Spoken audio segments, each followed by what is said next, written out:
kelompok 2 dengan mata kuliah pengembangan kurikulum sekolah dasar. Di sini kami akan mendiskusikan materi yang berjudul CP, ATP, modul ajar, dan modul proyek dalam kurikulum merdeka. Nah, untuk materi CP, apakah teman-teman sudah ada yang menemukan tentang penjelasannya? Ada di sini, ada dari sumber kemerdikbud.go.id. Capaian pembelajaran merupakan kompetensi pembelajaran yang harus dicapai peserta didik pada setiap fase perkembangan. Capaian pembelajaran mencakup sekumpulan kompetensi dan lingkup materi yang disusun secara komprehensif dalam bentuk narasi. Capaian pembelajaran untuk pendidikan dasar menengah terdiri dari 3 fase. Pada fase A, kelas 1 sampai kelas 2 SD, fase B, kelas 3 sampai kelas 4 SD, dan terakhir ada fase C, ada kelas 5 sampai kelas 6 SD. Peserta didik berkebutuhan khusus dengan hambatan intelektual dapat menggunakan CP pendidikan khusus. Sementara itu, peserta didik berkebutuhan khusus tanpa hambatan intelektual dapat menggunakan CP umum dengan menerapkan prinsip-prinsip kualifikasi itu. Tujuan pembelajaran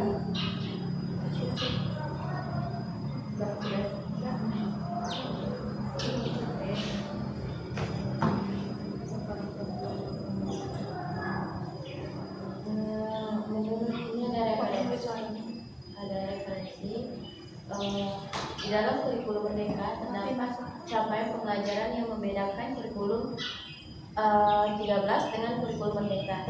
Capaian pembelajaran dalam kurikulum merdeka merupakan pembaruan dari kompetensi inti dan kompetensi dasar yang dirancang untuk menguatkan fokus pembelajaran terhadap pengembangan kompetensi atau ini menurut Amiruddin dan Irfan pada tahun 2020. Capaian pembelajaran kemudian diturunkan atau disederhanakan menjadi TP atau tujuan pembelajaran. Dalam kurikulum merdeka, tujuan pembelajaran tidak harus bertuliskan audience, behavior atau condition, dan degree. Cukup terdapat audience dan behavior sudah dapat mewakilkan tujuan pembelajaran. Tujuan pembelajaran dibuat untuk menyederhanakan CP agar pembelajaran yang dirancang pendidik berjalan sesuai dengan target setiap harinya. Contoh capaian pembelajaran dapat dilihat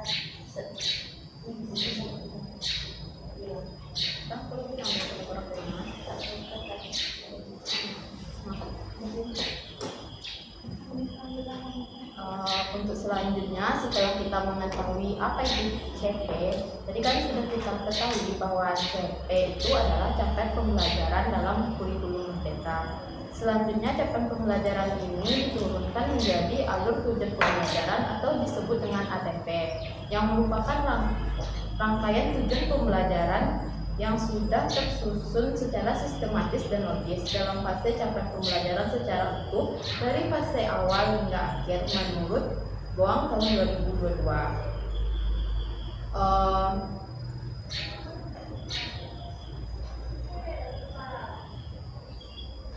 Ada beberapa perbedaan yang terdapat atau beberapa poin yang terdapat antara perangkat pembelajaran pada kurikulum K13 dengan kurikulum merdeka.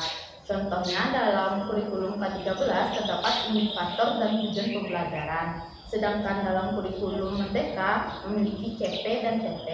Capaian pembelajaran dalam kurikulum merdeka merupakan pembaruan dari kompetensi inti dan kompetensi dasar yang dirancang untuk menguatkan fokus pembelajaran terhadap pengembangan kompetensi. Selain itu, CP yang ada dalam kurikulum merdeka berbentuk paragraf sehingga para mahasiswa jurusan PGSD tidak kebingungan dalam pemecahannya. Setelah itu ada TP, yang mana TP ini merupakan langkah untuk membuat ATP atau aluran tujuan pembelajaran.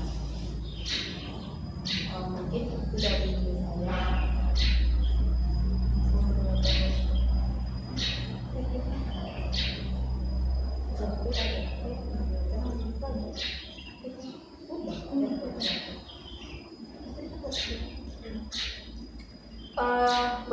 materi yang selanjutnya, yaitu kita akan mendiskusikan mengenai modul ajar.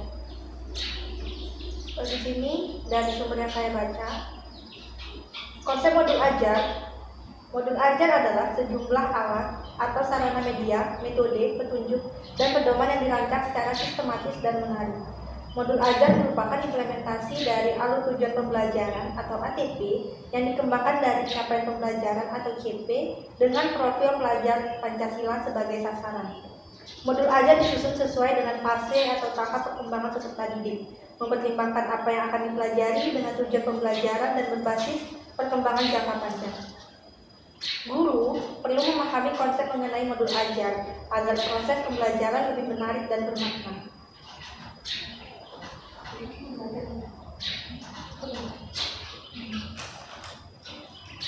Kemudian, komponen modul ajar. Guru dalam satuan pendidikan diberi kebebasan untuk mengembangkan modul ajar sesuai dengan konteks lingkungan dan kebutuhan belajar peserta didik. Modul ajar dilengkapi dengan komponen yang menjadi dasar dalam proses penyusunan. Komponen modul ajar dalam panduan dibutuhkan untuk kelengkapan persiapan pembelajaran. Komponen modul ajar bisa ditambahkan sesuai dengan mata pelajaran dan kebutuhan. Komponen modul ajar yang pertama. Di sini, mari kita bahas satu persatu. Yang pertama, informasi umum. Di informasi umum ada identitas modul, yang mana informasi tentang modul ajar yang dikembangkan terdiri dari yang pertama, nama penyusun, institusi, dan tahun disusunnya modul ajar. Yang kedua, jenjang sekolah seperti SD, SMP, SMA. Kemudian kelas. Dan yang terakhir ada alokasi waktu atau penentuan alokasi waktu yang digunakan adalah alokasi waktu sesuai dengan jam pelajaran yang berlaku di unit kerja masing-masing. Kemudian yang kedua ada kompetensi awal. Kompetensi awal adalah pengetahuan dan atau keterampilan yang perlu dimiliki siswa sebelum mempelajari topik tertentu. Kompetensi awal merupakan ukuran seberapa dalam modul ajar dirancang.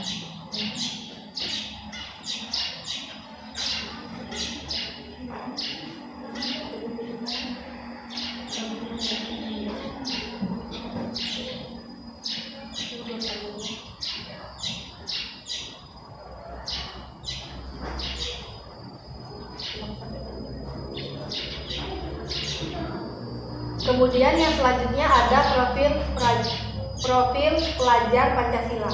Merupakan tujuan akhir dari suatu kegiatan pembelajaran yang berkaitan erat dengan pembentukan karakter peserta didik. Profil pelajar Pancasila atau PPP dapat tercermin dalam konten dan atau metode pembelajaran. Di dalam modul pembelajaran, profil pelajar Pancasila tidak perlu mencantumkan seluruhnya, namun dapat memilih profil pelajar Pancasila yang sesuai dengan kegiatan pembelajaran dalam modul ajar.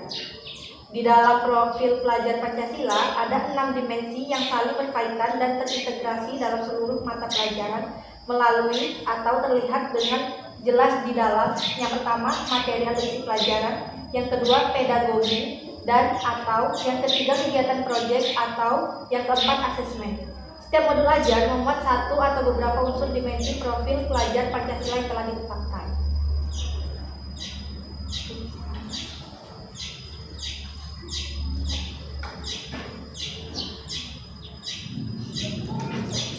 Nah, yang selanjutnya yaitu sarana dan prasarana. Merupakan fasilitas dan bahan yang dibutuhkan untuk penunjang kegiatan pembelajaran.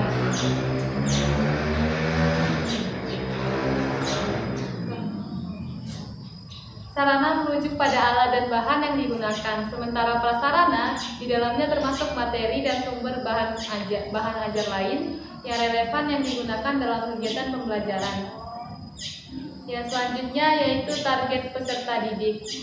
Peserta didik yang menjadi target yaitu yang pertama peserta didik reguler atau tipikal, yaitu umum, tidak ada kesulitan dalam mencerna dan memahami materi ajar. Yang kedua peserta didik dengan kesulitan belajar, yang memiliki gaya belajar yang terbatas, hanya satu gaya, misalnya dengan audio. Yang selanjutnya yaitu peserta didik dengan pencapaian tinggi. Peserta didik yang mencerna dan memahami dengan cepat, mampu mencapai keterampilan berpikir atas, tinggi atau hot, dan memiliki keterampilan memimpin. Nah, yang komponen selanjutnya yaitu modul pembelajaran. Merupakan model atau kerangka pembelajaran yang memberikan gambaran sistematis pelaksanaan pembelajaran. Model pembelajaran dapat berupa tatap muka, pembelajaran jarak jauh atau dalam jaringan atau PJJ daring, pembelajaran jarak jauh luar jaringan atau PJJ luring, dan blended learning. Nah, yang kedua yaitu komponen inti, mencakup tujuan pembelajaran. Tujuan pembelajaran harus mencerminkan hal penting dari pembelajaran dan harus bisa diuji dengan berbagai bentuk assessment sebagai bentuk dan unjuk pemahaman. Tujuan pembelajaran menentukan kegiatan belajar, sumber daya yang digunakan, kesesuaian dengan keberagaman murid, dan metode assessment yang digunakan. Nah, komponen selanjutnya yaitu dari komponen inti yaitu pemahaman bermakna. Pemahaman bermakna adalah informasi tentang manfaat yang akan peserta didik peroleh setelah mengikuti proses belajar. Manfaat tersebut nantinya dapat peserta didik diterapkan dalam kehidupan sehari-hari. Yang selanjutnya yaitu pertanyaan pemantik, yaitu pertanyaan yang dibuat oleh guru untuk menumbuhkan rasa ingin tahu dan kemampuan berpikir kritis dalam diri peserta didik. Contohnya, pada pembelajaran menulis cerpen, guru dapat mendorong pertanyaan pemantik sebagai berikut. Apa yang membuat sebuah cerpen menarik untuk dibaca? Nah, yang selanjutnya, kegiatan pembelajaran. Urutan kegiatan pembelajaran isi dalam bentuk langkah-langkah kegiatan pembelajaran yang dituangkan secara konkret disertakan opsi atau pembelajaran alternatif dan langkah untuk menyesuaikan dengan kebutuhan belajar.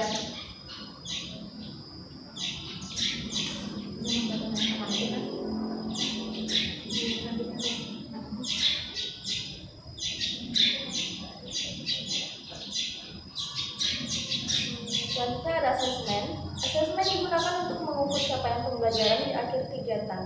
Kriteria pencapaian harus ditentukan dengan jelas sesuai dengan tujuan pembelajaran yang ditetapkan. Terdapat jenis-jenis asesmen. Yang pertama ada asesmen sebelum pembelajaran, yaitu asesmen diagnostik. Yang kedua ada asesmen selama proses pembelajaran, asesmen informatif. Serta juga asesmen pada akhir proses pembelajaran yang disebut dengan asesmen sumatif. Bentuk asesmen yang bisa dilakukan ada 3. Sikap profil pelajar Pancasila dapat berupa observasi, penilaian diri, penilaian teman sebaya, dan anekdotal.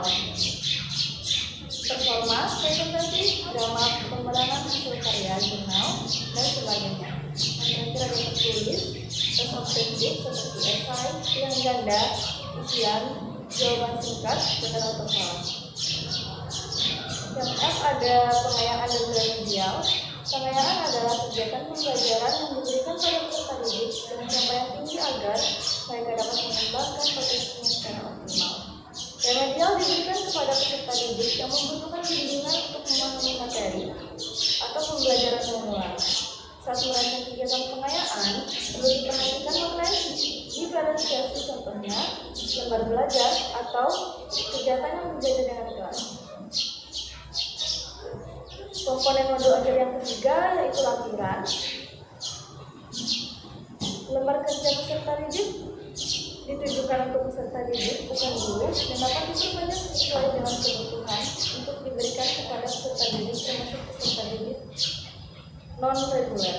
Yang kedua ada bahan bacaan guru dan peserta didik. Bahan bacaan guru dan peserta didik digunakan sebagai pemantik sebelum kegiatan dimulai atau untuk memperdalam pemahaman materi pada saat atau akhir kegiatan pembelajaran.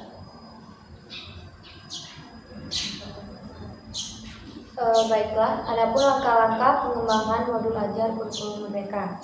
Terdapat langkah-langkah mengembangkan modul ajar pada kurikulum merdeka. Ini terdapat 10 langkah, diantaranya adalah melakukan analisis pada siswa, guru, dan satuan pendidikan mengenai kondisi dan kebutuhannya. Pada tahap ini, Guru dapat mengidentifikasi masalah-masalah yang muncul dalam pembelajaran.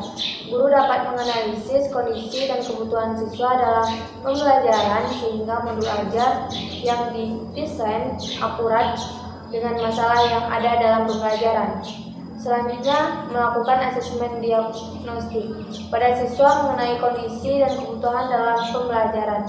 Pada tahap ini, guru mengidentifikasi kesiapan siswa sebelum belajar. Guru melakukan asesmen ini secara spesifik untuk mengidentifikasi kompetensi, kekuatan, dan kelemahan siswa. Selanjutnya adalah melakukan identifikasi dan menentukan entitas profil pelajar Pancasila yang akan dicapai. Pada tahap ini, guru dapat mengidentifikasi kebutuhan siswa dan beracuan dengan pendidikan berkarakter. Profil pelajar Pancasila hakikatnya dapat dicapai dengan proyek. Oleh karena itu, guru harus mampu merancang alokasi waktu dan dimensi program profil Pancasila. Untuk langkah-langkah selanjutnya,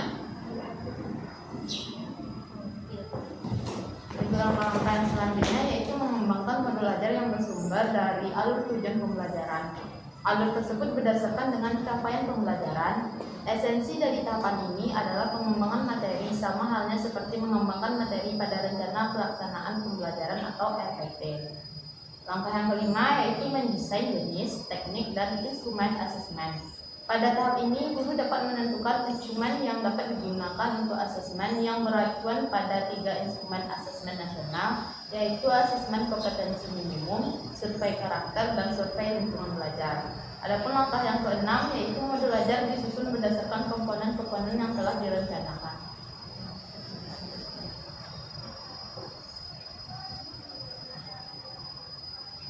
Selanjutnya yaitu guru dapat menentukan beberapa komponen secara esensial yang sesuai dengan kebutuhan pembelajaran. Beberapa komponen yang ada dapat digunakan sesuai dengan kebutuhan siswa dalam pembelajarannya. Selanjutnya, komponen esensial dapat dielaborasikan dalam kegiatan pembelajaran. Lalu, setelah tahapan sebelumnya telah diterapkan, maka modul siap digunakan. Tahap terakhir yaitu evaluasi modul.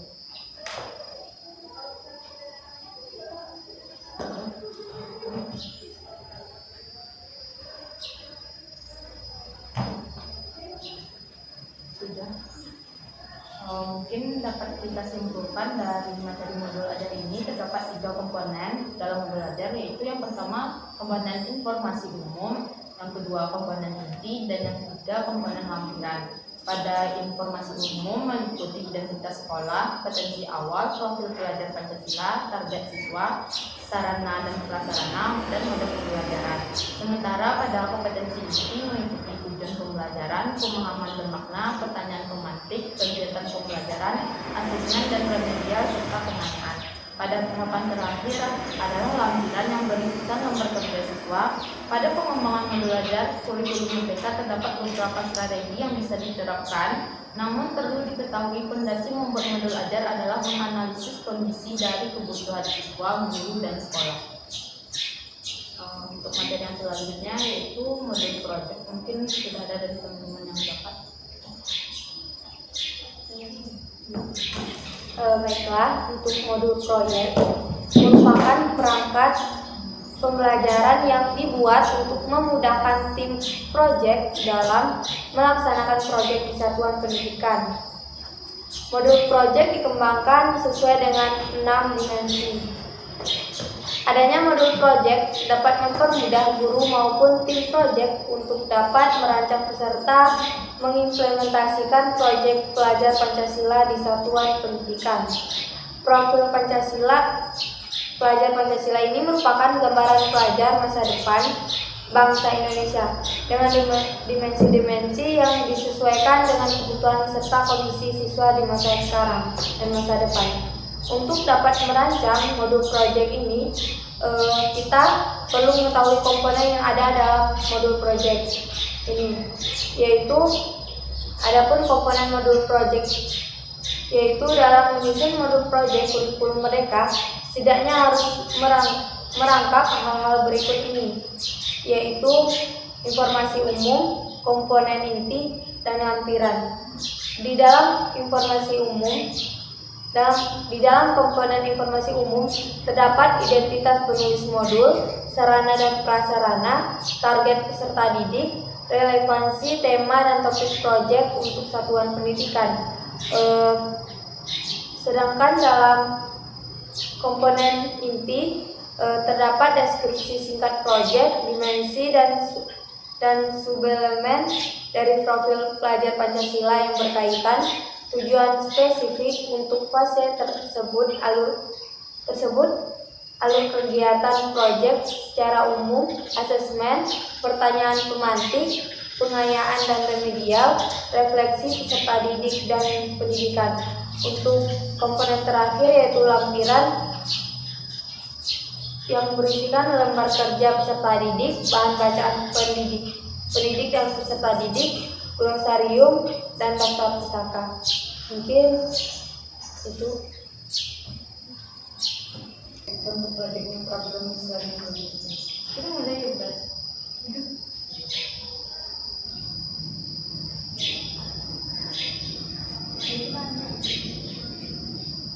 Ini ada model ajar yang kita perhatikan informasi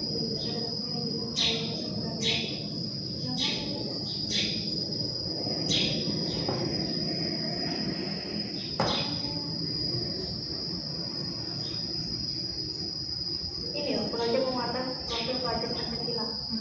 Belajar dari situ yang mengamati dan itu terhadap Aku nambahin lagi, aku nambahin lagi. Iya, aku tambahin lagi, cuman ini tak ada foto lagi.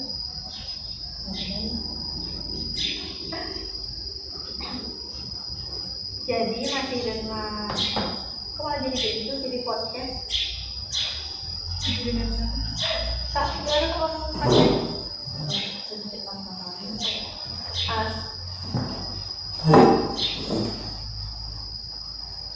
Sedikit tambahan dari materi yang saya dapatkan.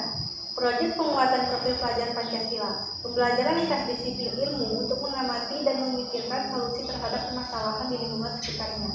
Menggunakan pendekatan pembelajaran berbasis proyek atau project based learning yang berbeda dengan pembelajaran berbasis proyek dalam program intrakurikuler di dalam kelas. Proyek penguatan profil pelajar Pancasila memberikan kesempatan bagi peserta didik untuk belajar dalam situasi tidak formal. Struktur belajar yang fleksibel, kegiatan belajar yang lebih interaktif, dan juga terlibat langsung dengan kegiatan sekitar untuk menguatkan berbagai kompetensi dalam profil pelajar Pancasila.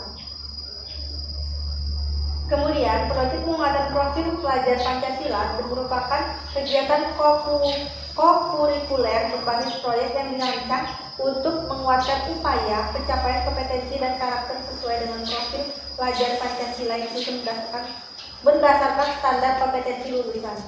Proyek penguatan profil pelajar Pancasila dirancang terpisah dari intrakurikuler. Tujuan, muatan, dan kegiatan pembelajaran proyek tidak harus dikaitkan dengan tujuan dan materi pelajaran intrakurikuler. Itu dari modul yang saya dapatkan. Nah, sedikit tambahan lagi. Manfaat proyek penguatan profil pelajar Pancasila. Yang pertama, untuk satuan pendidikan, ekosistem terbuka untuk partisipasi dan keterlibatan masyarakat.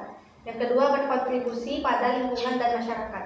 Kemudian, untuk pendidiknya, memberi ruang dan waktu untuk pendidik agar berkembang menjadi perencana proyek, mengembangkan kompetensi dalam berkolaborasi. Sedangkan untuk peserta didiknya, yang pertama mengembangkan kompetensi, memperkuat karakter profil pelajar Pancasila. Yang kedua, berpengalaman dalam merencanakan suatu proyek. Yang ketiga, ajang berkolaborasi. Itu dari materi yang saya temukan. Jadi modul proyek itu merupakan penguatan pada profil pelajar Pancasila. terdapat beberapa aspek atau indikator yang penting terkait adanya kurikulum merdeka. Yang pertama yaitu pelaksanaan asesmen sebagai pengganti USBN. Terus yang kedua adanya perubahan SPP ke modul ajar. Dan yang ketiga penyusunan kurikulum operasional. Dan yang keempat yaitu penyusunan modul proyek penguatan profil belajar Pancasila. Modul proyek penguat profil belajar Pancasila diterapkan pada kurikulum 2013. Itu yang diterapkan adalah pendidikan karakter, sedangkan pada kurikulum merdeka yang diterapkan adalah profil belajar Pancasila.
Adapun contoh dari modul proyek ini yaitu pembelajaran di luar kelas dengan mengenalkan cara membuat makanan tradisional dengan bahan dasar singkong misalnya, di mana singkong merupakan salah satu bahan yang mudah ditemukan di lingkungan kehidupan peserta didik. Proyek ini disusun untuk memanfaatkan hasil alam yang ada di lingkungan kehidupan peserta didik. Kemudian guru bisa membebaskan peserta didik untuk berkreasi dalam mengolah hasil alam berupa singkong tersebut. Dari proses tersebut dapat menumbuhkan serta meningkatkan karakter peserta didik, baik yang sudah ada maupun yang belum. Nah, mungkin kira-kira itu contoh dari modul project. Mungkin teman-teman lain ada yang ingin memberikan contoh.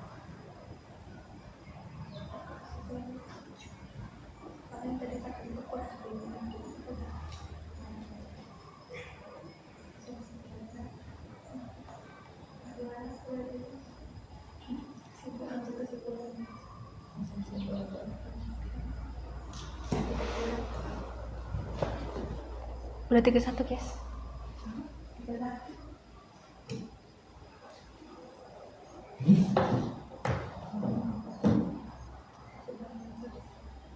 Kok pagar ada hilang ya dari meja ini? Nah, jadi yang kita dapatkan atau kesimpulan yang kita dapatkan pada diskusi kita hari ini yaitu mengenai materi CP, ATP, modul ajar dan modul proyek. Materi CP, ATP, modul ajar dan modul proyek memiliki peran penting dalam pembelajaran dan pengembangan keterampilan dan pengetahuan seseorang. Berikut ini adalah kesimpulan dari masing-masing materi. Yang pertama yaitu CP adalah standar penilaian kemampuan atau kompetensi yang diperlukan dalam suatu bidang tertentu. Dengan adanya materi CP, seseorang dapat mengetahui tingkat kemampuan yang dimilikinya dan menentukan arah pengembangan yang perlu dilakukan. Selanjutnya ATP adalah program pelatihan yang dirancang untuk membantu seseorang mengembangkan keterampilan teknis yang diperlukan dalam suatu bidang kerja tertentu. ATP membantu seseorang memahami prinsip-prinsip dasar, teknik, dan prosedur yang berkaitan dengan bidang pekerjaan tersebut. Selanjutnya ada modul ajar, adalah bahan ajar yang disusun untuk memudahkan proses pembelajaran. Modul ajar biasanya mengandung materi-materi yang terstruktur dengan baik dan dirancang untuk memudahkan siswa memahami konsep yang sulit. Modul ajar juga memungkinkan siswa untuk belajar secara mandiri dan fleksibel. Selanjutnya yang terakhir yaitu modul proyek, adalah bahan ajar yang dirancang untuk mengembangkan keterampilan berpikir kritis dan kemampuan problem solving. Modul proyek seringkali memerlukan siswa untuk bekerja sama dalam kelompok dan mengembangkan proyek yang memerlukan keterampilan kreatif dan analisis. Dengan menggunakan materi-materi ini dalam proses pembelajaran, diharapkan seseorang dapat mengembangkan kemampuan dan keterampilan yang diperlukan dalam bidang kerjanya dan meraih kesuksesan di masa depan. Itu untuk kesimpulan dari materi yang kita diskusikan hari ini.